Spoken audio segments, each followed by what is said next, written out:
my God, why have you forsaken me? Why are you so far from saving me, so far from my cries of anguish?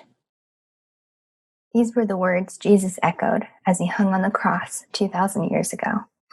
And 2 millennia later, I think people still relate to his question, where is God in death and human suffering? And to be more real, I think we ask, where is God in my suffering? The Roman style of execution was not only effective, it was designed to prolong the torture of its deemed criminals. The cross was relatively common to see back then. The site where Jesus lay was near a main road. One can only imagine the sight, smell, and sound of human suffering and question, where is God in all this? I invite you to look back to the beginning.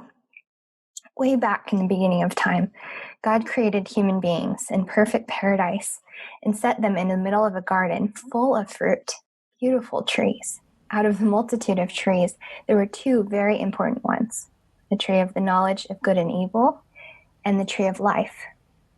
The first humans were told to eat fruit from any of the trees they wanted, except for the tree of knowledge of good and evil. The devil jumped right on that command. Of course, he said, God doesn't want you to eat from it because it gives you wisdom. The human's minds whirled. God is holding out on us. Let's take the fruit and just be as wise as him. Like little kids, the banned thing seemed more appealing than all other options. And so the humans, Adam and Eve, chose their own way, and death entered the world by their choice. Sin, separation, disease, corruption, pollution, the whole world cascaded like a domino train into chaos, as each generation produced another more wise in their own eyes than the next. Where was God in all this? We want justice, the humans cry, but the perpetrators need mercy as much as the victims need justice. And we're all a mix of both, victim and perpetrator. Quoting Philip Yancey, it's God who ought to suffer, not you and me, say those who bear a grudge against God for the unfairness of life. The cursed word expresses it well. God be damned. And on that day, God was damned. The cross that held Jesus' body, naked and marked with scars, exposed all the violence and injustice of this world. At once, the cross revealed what kind of world we have and what kind of God we have. A world of gross unfairness and a God of sacrificial love. And so here we are at the cross. Dr. Alicia Scholey writes, Jesus' breath had jump-started Adam's life, but now Jesus, paying for the sins of Adam and his descendants, was struggling for air.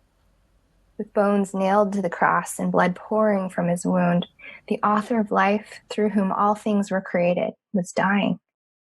Our jewelry-studded crosses did not prepare us for this. Perhaps more than other ages, we must work to see Jesus in Golgotha. I remember the day I lost my dad, the children's pastor came to our house and sat my siblings and I down. She gave us a precious gift that all three of us still remember. We were each given a white handkerchief. She poured a spicy sweet scent onto each, explaining that this was the perfume used at Jesus' burial. To those that prepared his body, it was the scent of death to them. Imagine how wonderful it would have been to see Jesus' resurrected body, still with scars and still smelling of that same perfume. As they hugged him, with tears streaming down their faces, they would have taken in the deep smell of him. That scent of death would have become the very scent of life.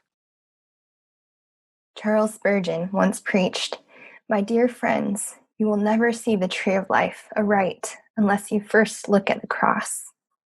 Thus then, Jesus hanging on the cross is the tree of life in its winter time.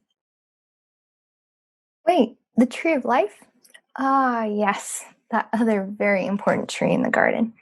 What happened to it? It appears again in the book of Revelation in the heavenly kingdom.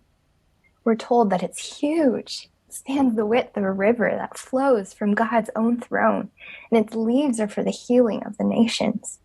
What are we to make of this majestic sounding tree? The seed that planted it was all but majestic looking. Jesus' death became a sort of seed, which rooted in the ground in his burial, breached the earth in his resurrection, and began to grow into that ginormous, very important tree of life. Jesus knew what he was doing all along. Before his death, he told his disciples, "Unless a kernel of wheat falls to the ground and dies, it remains only a single seed. But if it dies, it produces many seeds." I'll end with a passage from Lisa TerKeurst's book, It's Not Supposed to Be This Way. Jesus is saying, "Don't deny my wounds, the healing I died to give you.